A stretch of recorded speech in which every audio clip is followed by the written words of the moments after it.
Sudah. Bismillah. Sudah.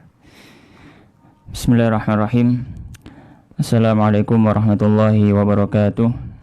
Alhamdulillah wassalatu wassalamu ala Rasulillah wa ala alihi wa ashabihi wa man sara ala nahjihi ila yaumil qiyamah. Qala Allah ta'ala fi kitabil karim, ya ayyuhalladzina amanu taqullaha haqqa tuqatih wa la tamutunna illa wa antum muslimun. Amma ba'd, fa inna astaqal hadithi kitabullah wa khairal hadyi hadi Muhammadin sallallahu alaihi wa ala alihi wasallam, wa syarrul umuri muhdatsatuha wa kullu muhdatsatin bid'ah wa kullu bid'atin dhalalah wa kullu dhalalatin finnar. Ikhwan fid din wa akhwat fillah, rahimani wa rahimakumullah. Alhamdulillah, pada sore hari ini kita masih dipertemukan Allah Subhanahu wa taala dalam keadaan sehat, dalam keadaan masih diberikan perlindungan dan juga rahmat Allah Subhanahu wa taala, sehingga kita bisa melanjutkan silsilah kajian kitab Al-Arba'in As-Siyamiyah, 40 hadis puasa yang ditulis oleh Syekh Hasan Ali Al-Labban hafizahullahu taala.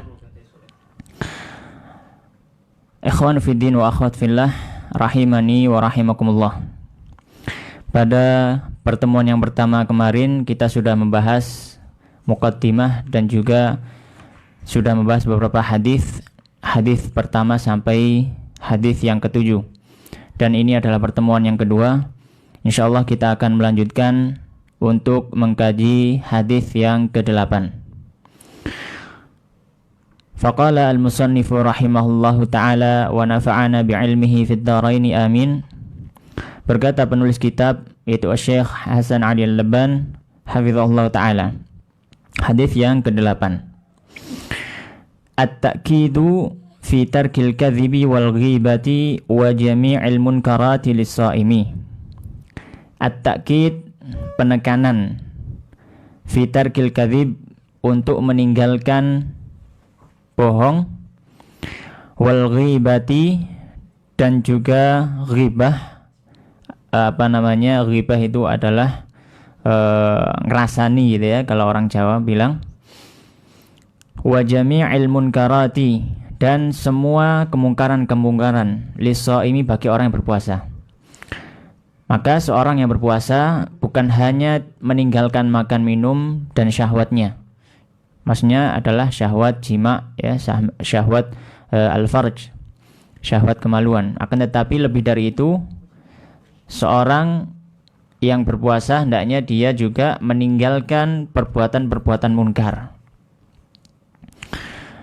Beliau mengatakan, an Abi Hurairah, dari Abu Hurairah radhiyallahu taala anhu, qala, beliau mengatakan, qala Rasulullah, telah bersabda Rasulullah sallallahu alaihi wasallam, man lam yada', man barang siapa, lam yada', meninggalkan, tidak meninggalkan ya, man barang siapa, lam yada', tidak meninggalkan, qaulaz zuri, ucapan dusta, wal amala, dan beramal bihi, dengan keburukan, falaisa, maka tidak ada, lillahi, bagi Allah, hajatun, kebutuhan, fi, di dalam, an yada'a, orang tersebut meninggalkan, ta'amahu, makannya, wa syarabahu, dan minumnya.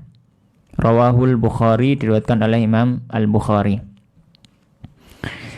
Hadis ini memberikan beberapa faedah yang bisa kita ambil. Yang pertama, bahwasanya seseorang yang berpuasa hendaknya dia meninggalkan qaul az-zur. Qaul az-zur, apa itu az-zur? Az-zur secara bahasa adalah al-mailu 'anil haqq, yaitu condong dari kebenaran. Maksudnya adalah jauh dari kebenaran dan lebih ke arah kebatilan. Itu secara bahasa. Tapi secara istilah dimaksud qaul az-zur adalah ucapan dusta. Maka seorang yang berpuasa janganlah dia berkata dusta. Ya. Termasuk juga masuk di dalamnya adalah perkataan-perkataan yang membawa dosa. Dusta adalah salah satu contohnya, karena dusta termasuk dosa lisan yang terbesar. Kata Rasulullah SAW, al-mu'minu la yakdzib. Seorang yang beriman tidak mungkin dia berbohong. Ya, tidak mungkin dia berbohong. Fa innal kadziba yahdi ilal fujur, kata Rasulullah SAW.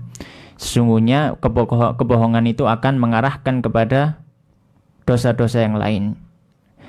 Wa innal fujura yahdi ilan nar. Dan dosa-dosa yang lain tadi akan mengarahkan kepada neraka. Maka ucapan dusta adalah salah satu contoh bahwasanya seorang yang berpuasa tidaklah dia melakukan dosa-dosa lisan. Ya, termasuk juga dosa lisan ghibah, ngerasani.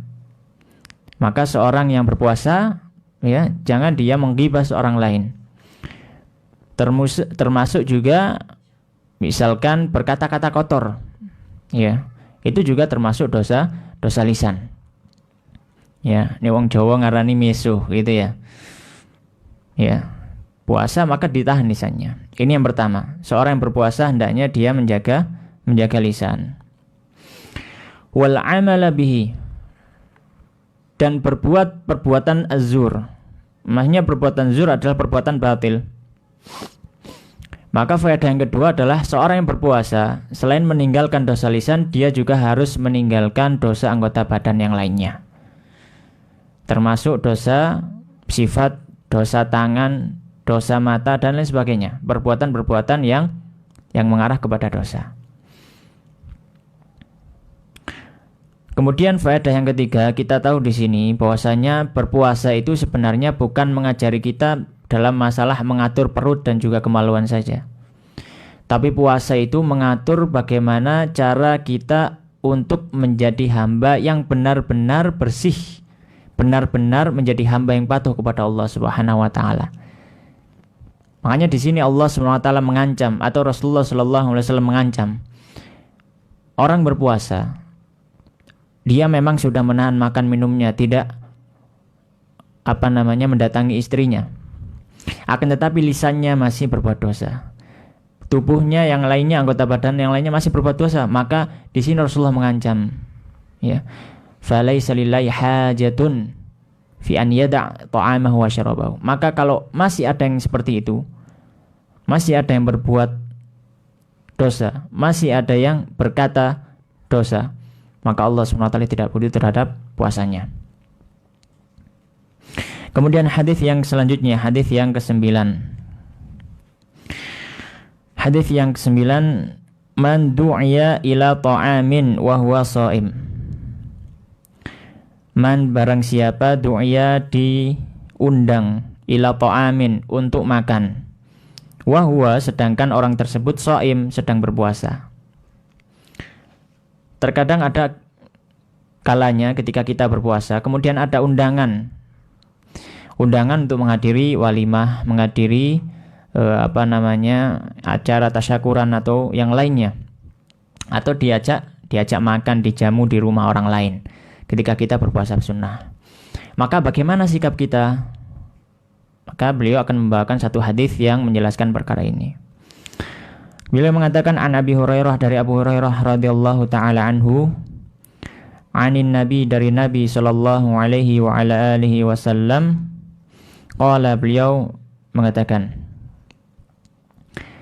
idza du'iya, jika diseru, ahadukum, salah seorang dari kalian, ila ta'amin, kepada makanan atau jamuan, wa huwa sha'im, dan dia dalam keadaan berpuasa, falyaqul, maka hendaknya dia mengatakan, inni sha'im, sesungguhnya aku sedang berpuasa. Sesungguhnya aku sedang berpuasa. Dalam hadis ini ada beberapa faedah yang bisa kita ambil. Yang pertama, ketika seorang itu berpuasa, kemudian dia diundang untuk menghadiri jamuan, diundang makan misalkan, maka apa yang harus kita lakukan sebagai orang yang berpuasa? Ya, zahirnya hadis ini, ya, apa yang nampak dari teks hadis ini, maka kalau orang yang diundang seperti itu, ya dia tidak makan. Dia tidak makan. Dalilnya apa? Hadis ini. Idza du'iya ahadukum ila ta'amin wa huwa shaim. Kalau dia puasa, kemudian dia diundang untuk makan, falyakul, maka hendaknya dia mengatakan inni shaim. Sesungguhnya aku sedang berpuasa. Akan tetapi para ulama mazhab mengatakan, para fuqaha ahli fikih dalam mazhab mengatakan, apakah mutlak kita tidak makan? Ya, dalam artian mutlak, ya pokoknya apa yang terjadi wis kita nggak makan aja gitu. Maka para fuqaha, para ahli fikih mazhab mengatakan di sini diperinci. Kalau misalkan kita bisa tidak makan dan tetap mempertahankan puasa sunnah kita dengan tidak membawa perasaan buruk terhadap orang yang menyeru kita atau orang yang mengajak kita, menjamu kita. Misalkan kita diundang kepada jamuan seorang, kemudian kita mengatakan kita sedang berpuasa. Kalau kita berprasangka, kalau saya bilang saya berpuasa dan tidak makan, maka orang tersebut tidak masalah, ya, seperti sudah kawan akrab atau yang lain sebagainya. Maka di sini boleh dia untuk tetap mempertahankan puasanya, ya, tetap mempertahankan puasanya. Ini kondisi pertama. Tapi kalau misalkan ketika dia tolak, dia berprasangka bahwasanya orang tersebut akan grundel, istilah Jawanya, akan ada perasaan kecewa, ya, perasaan kecewa terhadap kita karena kita tidak mau makan hidangannya, maka di situ kita batalkan puasa kita dan kita ikut makan. Jadi hadis ini tidak mutlak, ya, hadis ini ada perinciannya. Kalau yang mengundang kita, ya, kita berprasangka tidak akan grundel, ya, tidak akan membenci kita, tidak akan berprasangka tidak enak terhadap kita, maka boleh kita lanjutkan untuk puasa. Dan ini adalah makna hadis ini secara zahir.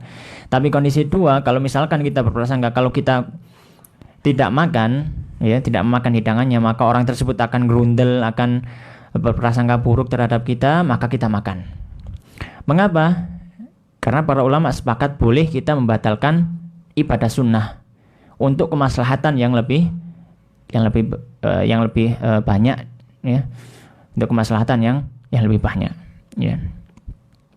Dan kemaslahatan idkhalus surur, ya, memasukkan rasa gembira terhadap saudara kita, terutama muslim, maka itu suatu kewajiban bagi kita, ya. Maka di sini kita utamakan untuk memasukkan rasa gembira terhadap saudara kita daripada kita mempertahankan ibadah sunnah kita. Baik. Dan kalau misalkan kita tidak makan, ya, taruhlah kita tidak makan, maka hendaknya kita mendoakan terhadap orang yang memberikan hidangan tersebut, ya, memberikan hidangan tersebut. Karena dalam hadis lain disebutkan, ya, idza du'iya ahadukum falyujib fa in kana sha'iman falyusalli wa in kana muftiran falyat'am. Hadis diriwayatkan Muslim. Ya, barang siapa yang diundang untuk makan sedangkan dia dalam kondisi puasa, maka kalau dia sedang dalam kondisi puasa, maka hendaknya dia cukup mendoakan saja. Jadi kalau misalkan kita tidak ikut makan, ya kita doakan, ya. Kita doakan. Ya, kalau kita sedang dalam tidak kondisi berpuasa, maka boleh kita untuk makan. Baik. Itu hadis yang ke-9. Kemudian hadis selanjutnya adalah hadis yang ke-10. Hadis yang ke-10, qala al-musannif rahimahullah taala, kafaratu man ata ahlahu fi Ramadan. Kafarat, ya, kafarah bagi orang yang mendatangi istrinya pada bulan Ramadan. Apa yang dimaksud tentang istrinya adalah berjima atau berhubungan suami istri pada bulan Ramadan. Maka di sini dijelaskan bagaimana hukuman orang tersebut. Beliau membawakan hadis an Abi Hurairah, dari Abu Hurairah radhiyallahu ta'ala anhu qala, beliau mengatakan, Ja'a rajulun, telah datang seorang laki-laki, ilan nabi, kepada Nabi sallallahu alaihi wa ala alihi wasallam.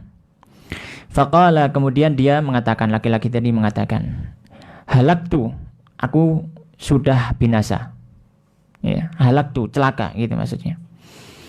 Qala, dia mengatakan, qala, Rasulullah bertanya, ma sya'nuka, ya, apa perkaramu, ya, kenapa kamu sampai bilang demikian, gitu maksudnya. Ma sya'nuka, ya, apa perkaramu? Qala, maka orang tadi menjawab, waqa'tu, aku telah berhubungan ala imro'ati, atas istriku, ya.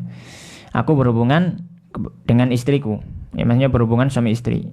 Fi Ramadhana, di bulan Ramadan, di siang hari maksudnya.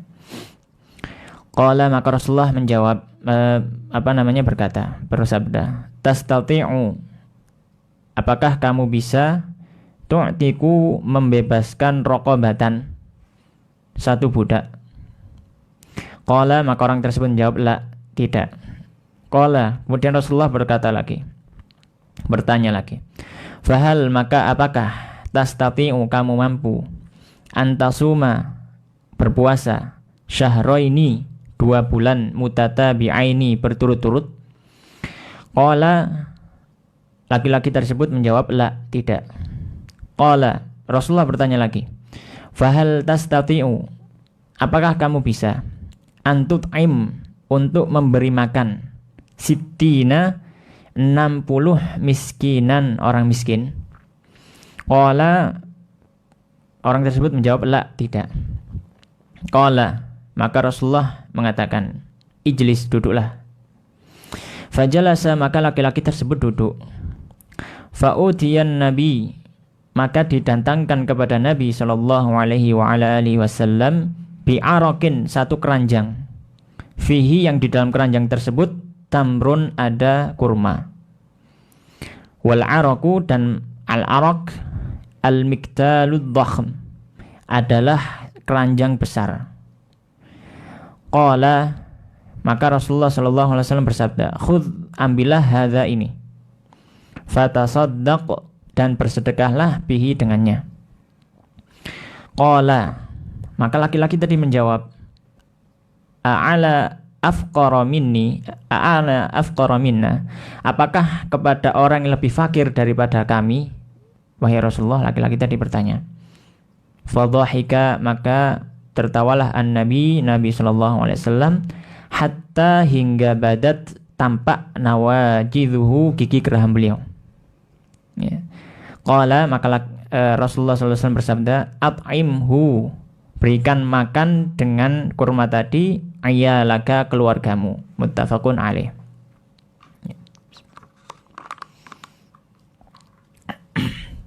Ini adalah hadis tentang katharat, orang yang bersetubuh di siang hari atau berhubungan suami istri di siang hari bulan Ramadan.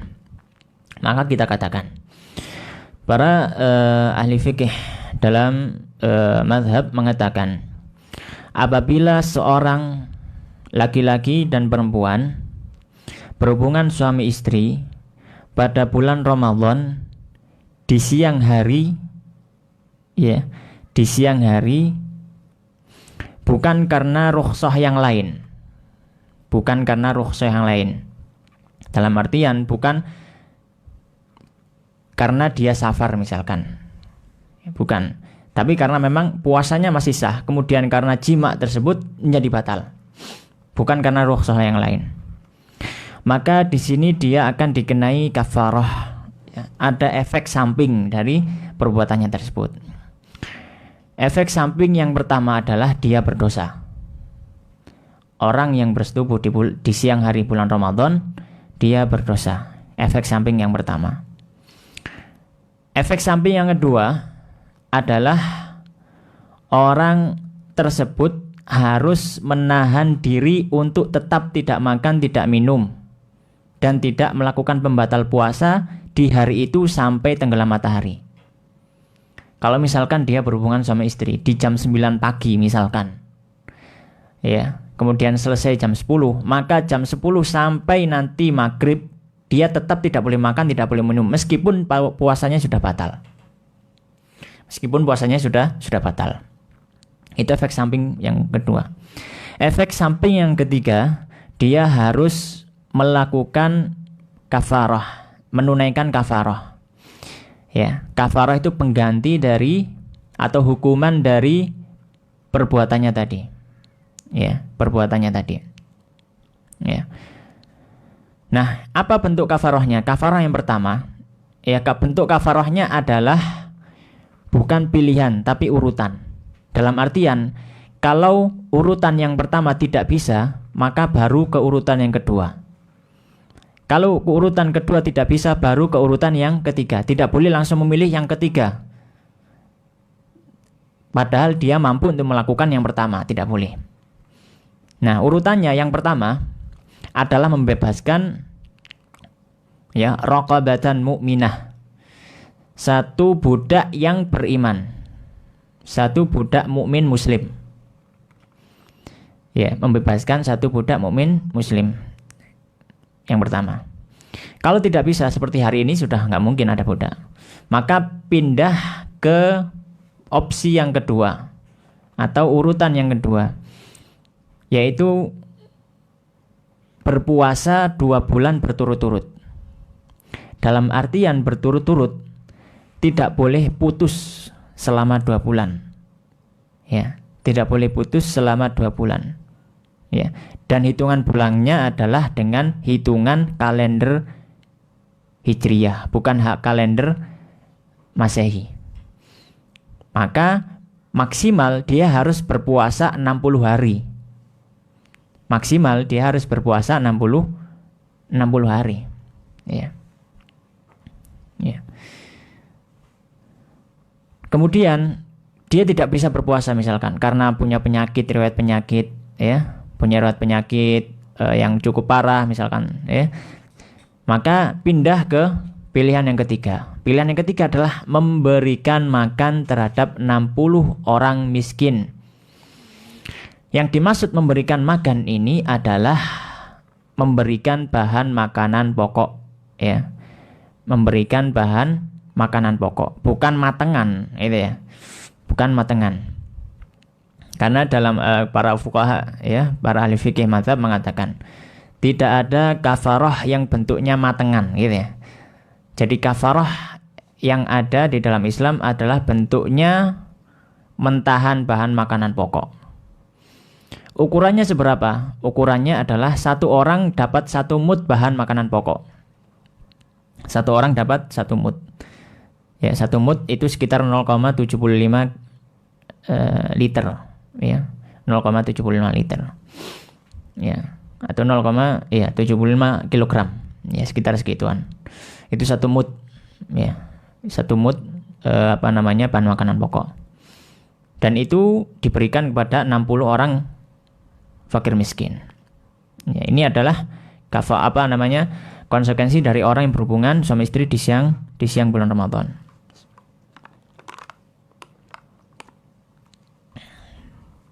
Ya, nanti barangkali ada yang bertanya, silakan ditulis di kolom komentar.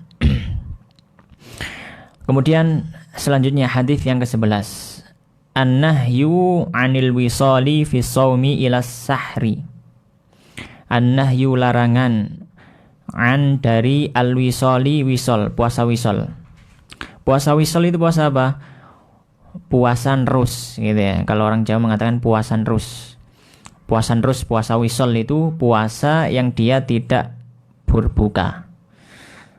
Ya, hari ini puasa, nanti waktu berbuka dia nggak buka. Jadi sahur kepeduk sahur, gitu ya. Jadi sahur pendak sahur, gitu ya. Jadi cuma sahur saja, gitu. Itu adalah puasa wisol. Larangan dari puasa wisol fi shaumi, di dalam masalah puasa, ila sahri, hingga masuk waktu sahur. Beliau mengatakan an Abi Hurairah, dari Abu Hurairah radhiyallahu anhu.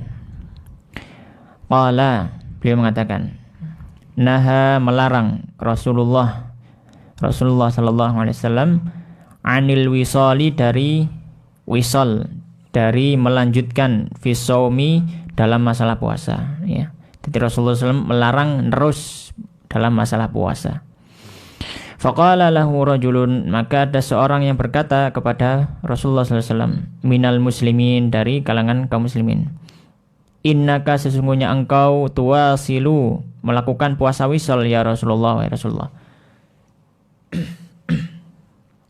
Qala, maka Rasulullah SAW menjawab, wa ayyukum mithli, dan siapa di antara kalian yang seperti aku, kata Rasulullah SAW. Ini sesungguhnya aku abitu, aku tidur bermalam, yut'imuni, telah memberikan makan kepadaku, Rabbi, Robku, wa yasqini, dan memberikan minum kepadaku. Falamma, maka ketika abau, ya, para sahabat enggan, an yantahu, untuk berhenti, anil wisoli, melakukan wisol. Jadi para sahabat ini juga ingin berpuasa wisol seperti Rasulullah, ya. Wa sholabihim, maka Rasulullah SAW pun berpuasa wisol bersama mereka, yauman, satu hari, thumma yauman, kemudian hari berikutnya, thumma, kemudian ra'au, mereka melihat al-hilalah, hilal Syawal, maksudnya hilal Idul Fitri. Faqala, maka Rasulullah SAW bersabda, lau ta'akhkhara, kalau seandainya hilal tadi belum datang, ya, lazidtukum, sungguh aku akan terus menambah puasa wisol ini kepada kalian.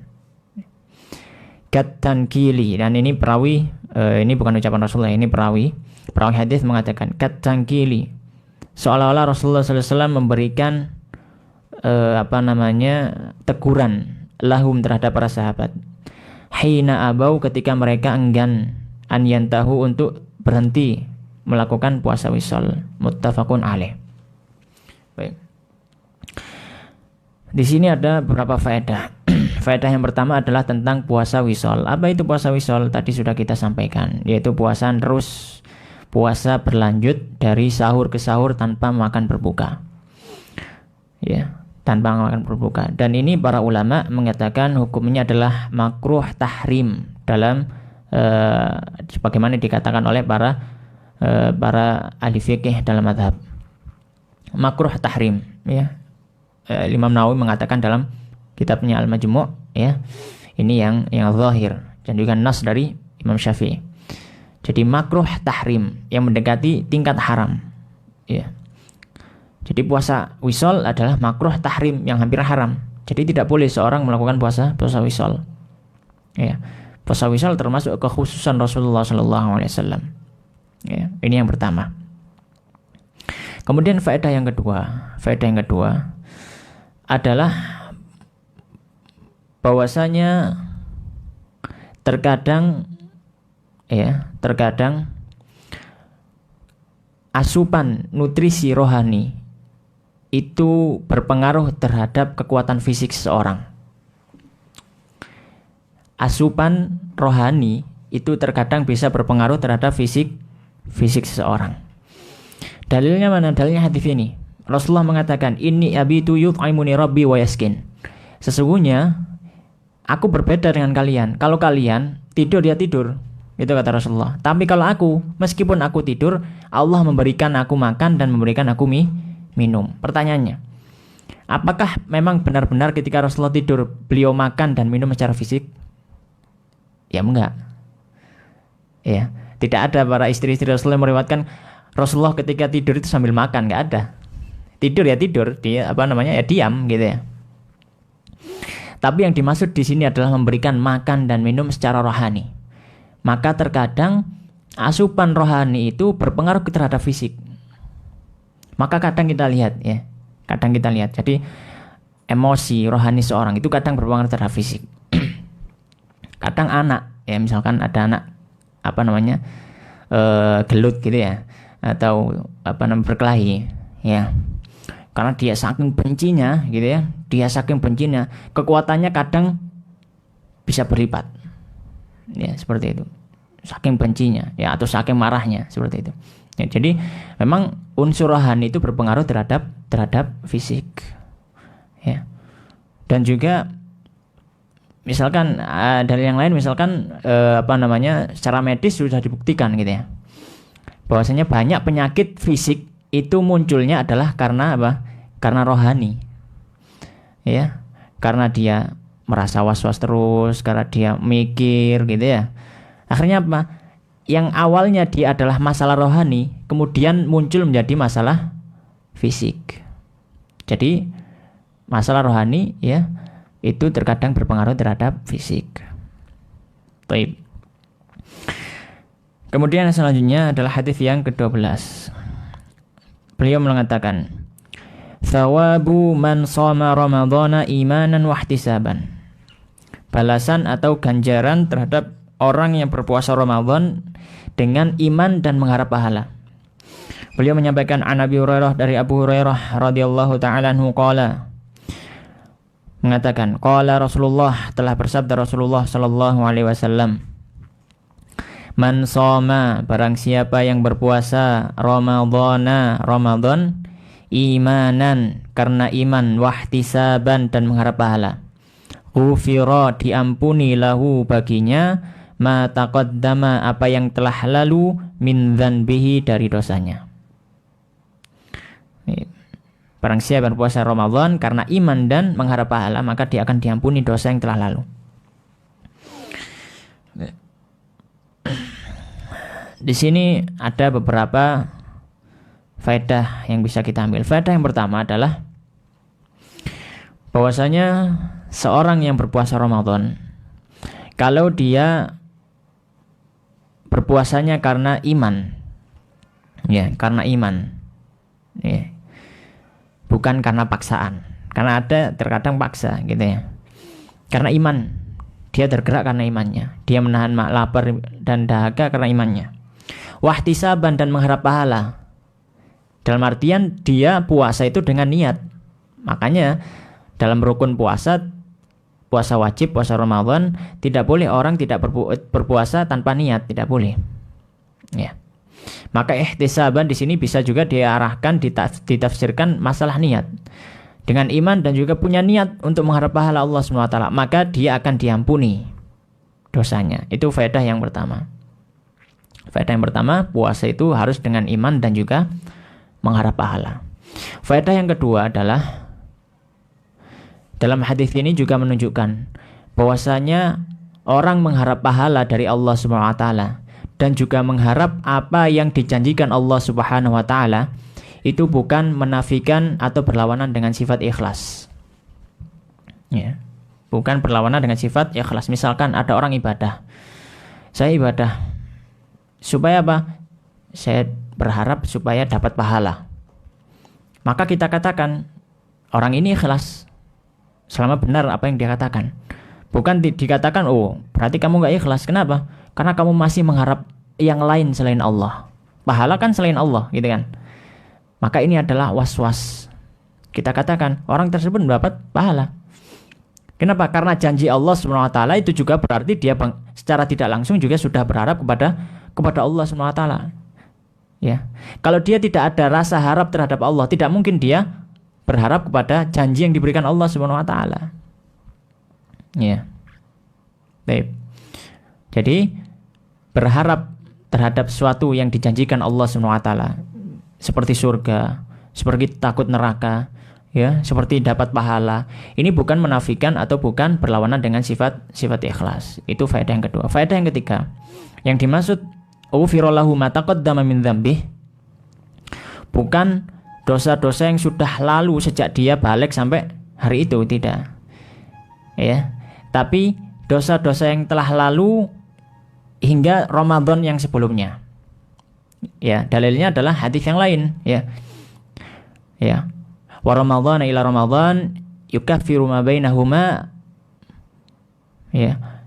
Dan puasa Ramadan yang satu dengan yang berikutnya, maka dia menghapuskan dosa di antara keduanya. Jadi bukan mataqaddama min dzambi, sejak dia lahir ke dunia itu sudah dihapuskan dosanya, bukan.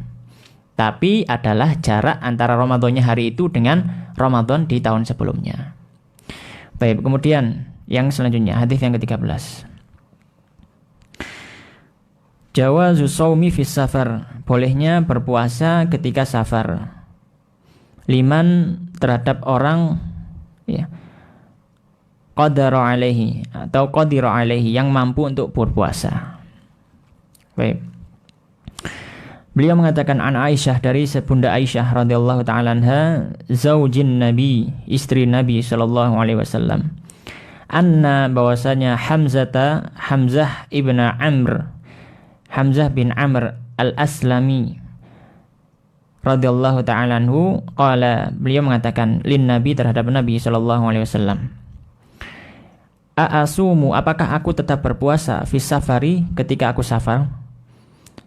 Wakana dan adalah beliau Hamzah bin Amr tadi katsiras siyam orang yang banyak puasa. Faqala maka Rasulullah SAW bersabda, in syi'ta jika kau mau fasum maka puasalah, enggak apa-apa. Wa in syi'ta dan jika engkau mau fa'aftir maka berbukalah, maksudnya jangan puasa. Muttafaqun alaih. Ini masalah puasa ketika safar. Ada beberapa faedah ya. Ada beberapa faedah di sini. Faedah yang pertama adalah safar merupakan salah satu rukhsah, keringanan. Ya, merupakan rukhsah atau keringanan. Ya. Maka orang yang berpuasa ketika dia safar, boleh dia tetap berpuasa. Ya, boleh dia tetap berpuasa dan tidak berdosa, ya. Dan juga itu bukan aib. Ya, bukan aib. Ya. Maka dia punya pilihan, dia boleh tetap berpuasa. Dia boleh tetap berpuasa. Ya. Bahkan kalau misalkan sekiranya dia berbuka, kemudian itu sedang puasa wajib, misalkan puasa Ramadan, kemudian kalau berbuka, kemudian dia sudah mengira dalam hati, kalau di luar Ramadan itu saya berat sekali untuk berpuasa. Maka di situ dia lebih ditekankan untuk tetap berpuasa. Kenapa? Karena dikhawatirkan ketika dia tidak berpuasa, kemudian harus mengqadha, akan terasa berat dan tidak melakukannya. Ya. Jadi dilihat kondisinya. Itu kalau orang yang berpuasa dalam kondisi safar. Dan juga faedah selanjutnya adalah safar yang diperbolehkan seorang untuk tidak berpuasa, puasa wajib, ya maksudnya tidak berpuasa wajib adalah safar yang diperbolehkan di dalamnya untuk mengqashar dan menjamak sholat, ya, atau mengqashar sholat, bukan jamak ya, mengqashar sholat. Ya. Berapa jaraknya itu? Para ahli fikih dalam mazhab mengatakan jaraknya adalah sekitar 4 burd, 4 burd atau sitata asyara farsakhan, 16 farsakh. Kalau dikonversikan ke dalam kilometer itu sekitar 80 sampai 90 kilometeran. Ya, ada beberapa perbedaan pendapat ya antara jarak ini, ya. Ya, tapi yang masyhur adalah sekitar 83-an, ya, 83 sampai 90 km, ya. Meskipun pendapat lain mengatakan dalam mazhab pendapat lain mengatakan ada yang sekitar 100 lebih itu. Baik. Nah, dikurang dari itu maka dia tidak boleh untuk berbuka. Kalau tetap berbuka, ya, kalau berbuka karena sebab safarnya, maka dia berdosa. Tapi kalau berbuka karena sebab tidak kuat dalam safar, maka tidak mengapa. Ya, maka tidak mengapa. Baik. Kemudian hadis yang selanjutnya, hadis yang ke-14. Hadis yang ke-14, penulis mengatakan, qala al-musannif rahimahullah ta'ala wa nafa'ana fi bi'ilmihi fid dharaini amin, man mata wa alaihi shaum. Orang yang meninggal kemudian ada kewajiban puasa atas orang tersebut. An Aisyah dari Bunda Aisyah radhiyallahu taala anha, anna Rasulullah bahwasanya Rasulullah sallallahu alaihi wasallam qala bersabda, man mata barang siapa berpuasa, barang siapa yang meninggal, wa alaihi dan dia masih punya tanggungan kewajiban siyamun puasa, shoma maka berpuasa anhu atas mayit tersebut, waliyuhu walinya. Muttafaqun alaih. Wa an Ibnu Abbas dan dari sahabat Ibnu Abbas radhiyallahu ta'ala anhuma qala, beliau mengatakan, jaa rajulun datang laki-laki ilan nabi kepada Nabi sallallahu alaihi wasallam, Faqala, dan dia mengatakan, ya Rasulullah, wahai Rasulullah, inna ummi, sesungguhnya ibuku matat, telah meninggal. Wa 'alaiha, dan dia punya kewajiban shaumu syahrin, untuk berpuasa sebulan penuh. Afa aqdihi, apakah aku mengqadhakan puasa tersebut anha, untuk beliau? Qala, maka Rasulullah sallallahu alaihi wasallam bersabda, fadainullahi, maka sungguhnya hutang terhadap Allah itu ahaku, lebih berhak, an yuqda, untuk ditunaikan. Muttafaqun alaih. Di sini adalah permasalahan tentang puasa atas orang lain. Ya, berpuasa atas orang lain. Ada perincian yang cukup detail yang disampaikan oleh para ulama dalam masalah ini. Ya, tapi untuk mempersingkat waktu kita akan membahas sedikit saja. Intinya begini. Para ahli fikih dalam mazhab mengatakan, kalau orang punya tanggungan puasa, ketika dia meninggal, maka apa yang harus dilakukan oleh walinya? Maka apa yang harus dilakukan oleh walinya? Maka dia punya pilihan, bukan harus puasa. Dia punya pilihan. Apa pilihannya? Pilihannya adalah dia membayarkan fidyah. Ya. Fidyah untuk orang yang meninggal tadi, atau dia berpuasa untuk orang tersebut. Maka sebelum harta warisan itu dibagi, harus diingat-ingat dulu, orang yang meninggal ini punya hutang puasa tidak. Maka termasuk perkara yang harus didahulukan sebelum membagi harta warisan, ya, diantaranya adalah utang, ya, kemudian wasiat dan sebagainya. Diantaranya adalah hutang puasa. Kalau orang meninggal punya hutang puasa enggak? Kalau punya hutang puasa, maka ditanyai kepada para ahli warisnya, gimana ini ada yang mau mengqadhakan puasanya untuk yang meninggal ini. Kalau dia mengatakan ya enggak ada yang mau, maka diambil dari harta warisan untuk membayar fidyah atas orang yang meninggal tadi. Ya. Berapa fidyahnya? Dilihat, satu hari hitungannya sama dengan satu mud bahan makanan pokok. Ya, tinggal dihitung saja dia orang yang meninggal tadi sudah punya hutang berapa hari, seperti itu. Nah, kalau misalkan ada yang mau mengqadhakan, ya, anaknya misalkan saya yang berpuasa, maka boleh dia berpuasa dan tidak perlu membayar fidyah.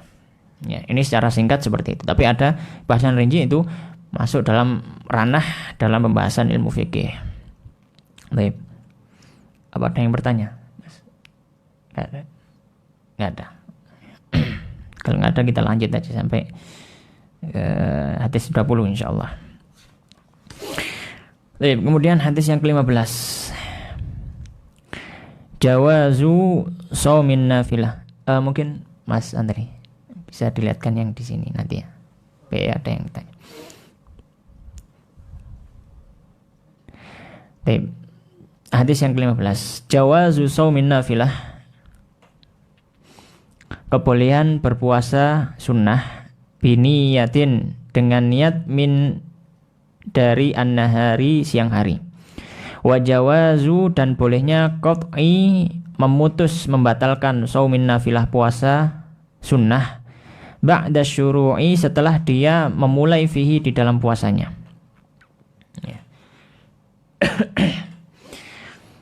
An Aisyah, dari Bunda Aisyah Ummul Mukminin radhiyallahu ta'ala anha, qalat, beliau mengatakan, dakhala alayya nabi, menemuiku Nabi sallallahu alaihi wasallam, dzata yaumin, suatu hari.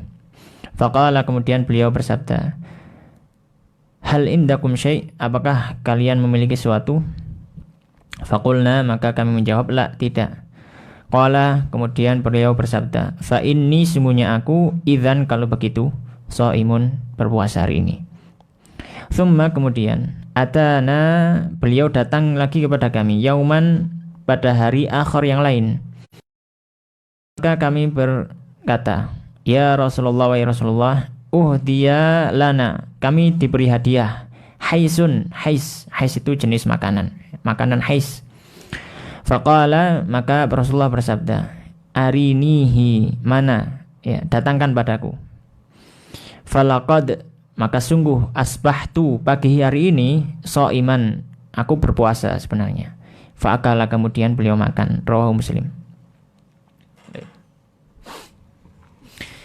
Di sini ada beberapa faedah. Faedah yang pertama adalah boleh untuk berniat, ya, berniat setelah terbitnya fajar shodiq untuk puasa sunnah.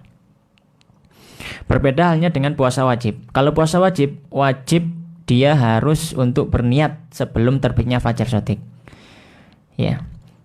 Kalau dia baru berniat setelah tergelincirnya atau setelah munculnya fajar shodiq, maka puasanya tidak sah kalau puasa wajib. Tapi kalau puasa sunnah, maka tidak mengapa dia niat dari siang hari atau setelah terbitnya fajar shodiq. Ini faedah yang pertama. Faedah yang kedua, puasa sunnah boleh dibatalkan kapan saja. Ya.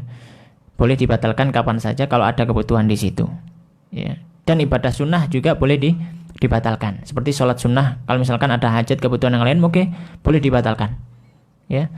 Sholat sunnah kemudian dipanggil oleh ibunya, dipanggil oleh ayahnya, maka boleh dibatalkan. Ya, jadi ibadah sunnah adalah boleh dibatalkan. Dan itu juga yang menjadi dalil dalam oleh para ahli fikih mazhab, ya, tentang tadi masalah orang yang puasa kemudian diundang untuk makan, maka boleh dia membatalkan puasanya selama puasanya puasa sunnah. Baik.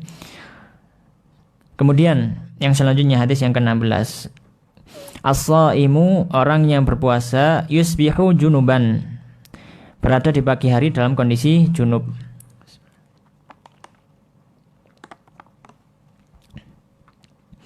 An Aisyah, dari Bunda Aisyah, wa Umma Salamah, dan Ummi Salamah radhiyallahu ta'ala anhuma, anna Rasulullah, bahwasanya Rasulullah sallallahu alaihi wasallam, karena beliau dahulu yudrikuhu al-fajru, beliau mendapati fajar telah terbit. Wa fi riwayat, dan dalam riwayat lain, fi Ramadan, di bulan Ramadan.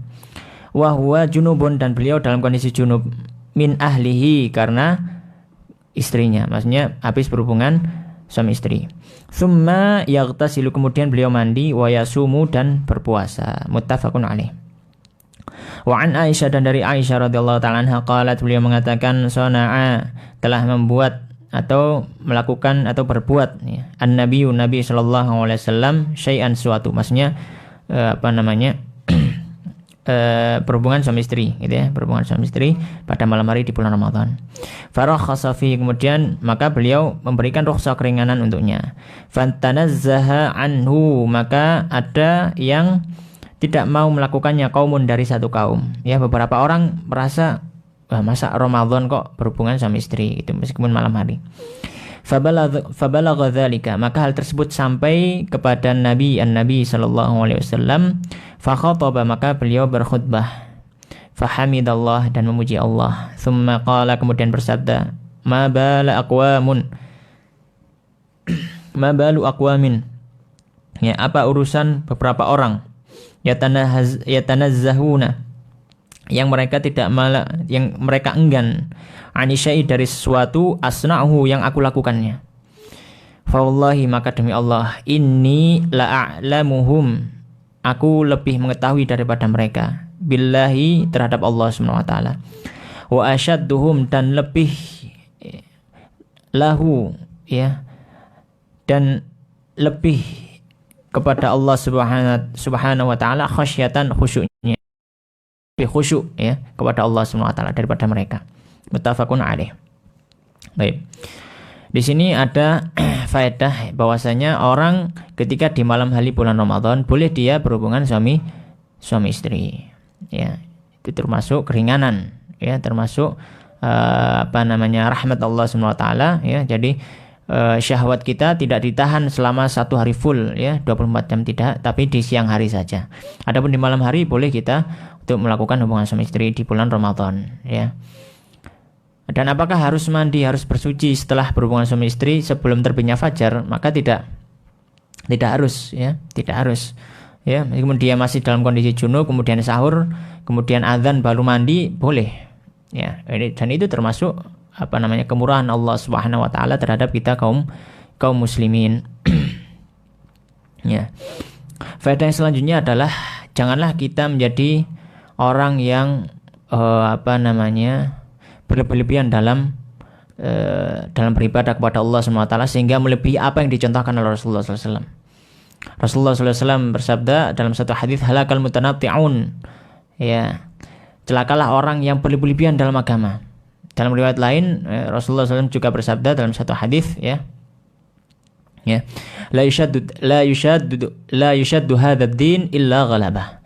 Tidaklah seorang itu berbuat sangat keras, ya, atau berlebihan dalam masalah agama ini kecuali dia akan kalah. Ya, jadi cukup kita sebagai kaum muslim itu cukup dengan apa yang dicontohkan oleh Rasulullah SAW. Ya, nggak perlu kita menambah-nambahi dengan harapan Dengan harapan kita bisa semakin dekat, ya. Itu jangan kita menambah-nambahi dengan prasangka bahwa itu kan Rasulullah yang sudah diampuni dosanya. Ya, sedangkan kita siapa? Kita harus lebih kalau gitu. Ya, tidak. Dan itu sifat khawarij, ya, itu juga berasal dari hal seperti ini. Ya. Hal seperti ini, ya. Bahwasanya mereka menganggap sangat dekat kepada Allah Subhanahu wa taala. Dengan apa? Dengan ibadah yang luar biasa, ya. Ya, dengan ibadah yang luar biasa, ya. Bahkan Rasulullah mengatakan pada sahabat, kalian itu, ya tahqiruna salatakum bisalatihim wa siyamakum bisiyamihim. Kalian itu kalah masih ibadah salat dan puasanya daripada orang-orang Khawarij itu. Mereka itu sangat semangat dalam ibadah, sedangkan kalian para sahabat, ini sahabat yang sudah jamin masuk surga, kalian itu masih kalah ibadahnya. Dan mereka mengira, ya, mereka telah berada di jalan benar, ya, padahal mereka berlebih-lebihan dalam agama. Baik, kemudian yang selanjutnya yang ke-17, hadis ke-17, ma jaa fi ta'khiri qada'i ramadhanil hajah, penjelasan tentang mengakhirkan qada bulan Ramadan karena ada keperluan. Di situ ada harusnya an Aisyah gitu, ya. Ini kurang. An Aisyah, dari Bunda Aisyah radhiyallahu ta'ala anha, taqulu, beliau mengatakan, kana yakunu alayya shaum, dahulu aku ada kewajiban untuk atau punya hutang puasa min Ramadan, dari bulan Ramadan. Fama astati'u, maka aku tidak mampu an aqdi, untuk mengqadanya, illa, kecuali fi Sya'ban, di bulan Sya'ban. Qala Yahya, berkata Yahya, asyghulu minan nabi, karena beliau Bunda Aisyah sibuk dengan Nabi sallallahu alaihi wasallam, au bin nabi, atau dengan terhadap Nabi sallallahu alaihi wasallam, muttafaqun alaih. Maka di sini ada faedah bahwasanya hendaknya seorang, ya, perempuan itu selalu mengingat-ingat hutang puasanya, ya, dan hendaknya ketika belum masuk Ramadan yang berikutnya dia harus semakin kuat mengingatnya dan berusaha untuk mengqadanya, ya, terutama di bulan Sya'ban seperti ini. Hendaknya para kaum mukminat, ya, saudari-saudariku, hendaknya kalian mengingat-ingat, ya, sudah hutang puasa berapa dan segera dibayar sebelum masuk Ramadan berikutnya. Jangan sampai hutang kita terus menumpuk, gitu, ya. Kemudian yang ke-18, Shaumu Sya'ban, tentang puasa di bulan Sya'ban. Apa ada pertanyaan? Enggak ada. Oh iya. Kalau nanti ada pertanyaan sampean ngacung, ya. An Aisyah, dari Bunda Aisyah radhiyallahu ta'ala anha, qalat, beliau mengatakan, kana Rasulullah sallallahu alaihi wasallam yasumu, beliau berpuasa hatta naqul, hingga kami mengatakan la yuftir, beliau tidak berbuka sama sekali. Wa yuftiru, dan beliau berbuka hatta naqul, hingga kami mengatakan la yasum, beliau tidak berpuasa. Fama ra'aitu Rasulullah, maka aku tidaklah pernah melihat Rasulullah sallallahu alaihi wasallam istakmala, beliau melengkapi siyama syahrin, puasa sebulan, illa Ramadan, kecuali bulan Ramadan. Wa ma ra'aitu, dan tidaklah aku melihat beliau aktsara siyaman, lebih banyak melakukan puasa minhu, ya, terhadap Rasulullah fi Sya'ban, melebihi di bulan Sya'ban, muttafaqun alaih. Di sini ada beberapa faedah. Yang pertama adalah bahwasanya bulan Sya'ban kita disunahkan untuk memperbanyak puasa. Di bulan Sya'ban kita disunahkan untuk memperbanyak puasa. Dan para ahli fikih dalam mazhab mengatakan, ketika sudah masuk pertengahan bulan Sya'ban, maka kita dimakruhkan untuk berpuasa, kecuali kalau memang orang sudah terbiasa puasa, ya. Berbeda dengan halnya memang dia sengaja berpuasa di pertengahan Sya'ban tersebut. Bukan karena sudah terbiasa puasa, tapi memang dia sengaja untuk berpuasa di tengah Sya'ban itu. Maka itu makruh, tidak boleh. Tapi kalau orang sudah biasa puasa Senin, Kamis, puasa Daud, meskipun sudah lewat bulan Sya'ban ya setengahnya, maka dia boleh tetap berpuasa. Tapi kalau dia berpuasa karena memang itu adalah waktu tengah bulan Sya'ban, itu menjadi makruh. Sebagaimana dalam hadis disebutkan bahwasanya apabila Sya'ban sudah masuk pertengahannya, maka janganlah berpuasa. Baik. Dan di sini juga ada petunjuk bahwasanya Rasulullah SAW sangat bersemangat dalam masalah puasa. Kemudian yang ke-19, Saumu Asyura. Saum Asyura itu puasa tanggal 10 Al-Muharram. An Aisyah, dari Bunda Aisyah radhiyallahu ta'ala anha, anna Quraisyan, bahasanya orang Quraisy, kanat, mereka tasumu yaum Asyura, berpuasa di hari Asyura. Fil jahiliyah, di masa jahiliyah. Wa kana Rasulullah, dan adalah Rasulullah sallallahu alaihi wasallam yasumuhu fil jahiliyah, juga berpuasa di zaman jahiliyah. Falamma qadimal Madinah, ketika Rasulullah datang ke Madinah, shamahu, maka beliau tetap berpuasa. Tsumma amara Rasulullah, kemudian Rasulullah memerintahkan sallallahu alaihi wasallam bisiyamihi, untuk yang lain berpuasa di hari Asyura.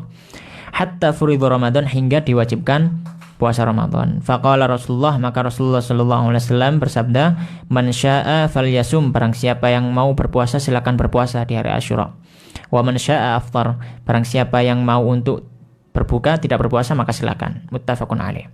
Baik. Dalam hadis ini ada faedah. Yang pertama adalah pada mulanya puasa Asyura itu diwajibkan. Itu yang sebagaimana disampaikan oleh para ulama. Ya, sebelum ada kewajiban puasa Ramadan. Jadi puasa Asyura itu termasuk ibadah wajib dahulunya, awalnya. Makanya dalam hadis yang sebelum disebutkan bahwasanya afdhalus siyam, siyamu syahrillahil muharram. Paling afdolnya puasa adalah puasa di bulan Muharram. Maksudnya adalah puasa di hari Asyura. Baik. Kemudian kewajiban ini diturunkan derajat kewajibannya menjadi sunnah ketika ada kewajiban untuk berpuasa di bulan Ramadan. Jadi puasa Asyura itu adalah puasa yang memiliki keutamaan yang agung. Dalam satu hadis Rasulullah SAW ditanya tentang puasa Asyura, maka beliau mengatakan, ya, yukaffirus sanatal madiyah, puasa Asyura itu bisa menghapus dosa yang telah lalu dalam setahun tersebut. Maka hendaknya kita kaum muslimin bersemangat untuk berpuasa Asyura.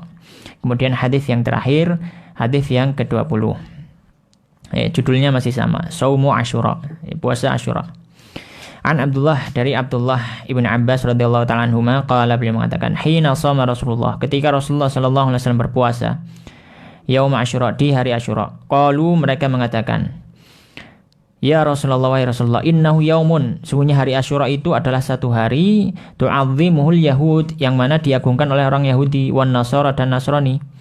Faqala Rasulullah, maka Rasulullah sallallahu alaihi wasallam bersabda, fa idza kana al-'amul muqbil, dan jika kita dan di tahun yang berikutnya, insyaallah, ya, jika Allah menghendaki, sumnal yaumat tasi', kita akan berpuasa di hari ke-9-nya juga.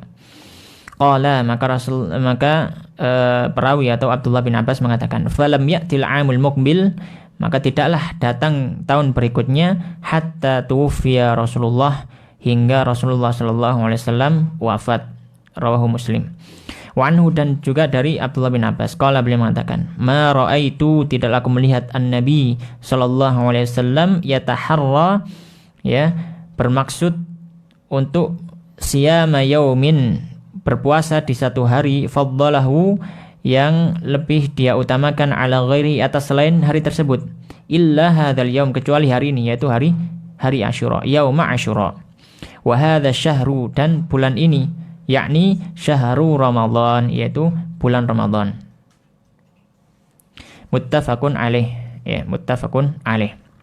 Ya, di sini ada faedah bahwasanya disunahkan untuk berpuasa Asyura di tanggal 10 Muharram dan juga tanggal 9 Muharram, ya, dan juga tanggal 9 Muharram. Ya. Baik, ini yang bisa kita bahas pada kesempatan kali ini. Insyaallah kita akan lanjutkan di pertemuan berikutnya, membahas hadis yang ke-21. Wallahu ta'ala alam wa sallallahu ala nabiyyina Muhammadin wa ala alihi wa ashabihi wa man sara ala nahjihi ila yaumiddin. Baik, kita tutup dengan doa kafaratul majelis. Subhanakallahumma wa bihamdika asyhadu an la ilaha illa anta astaghfiruka wa atubu ilaik.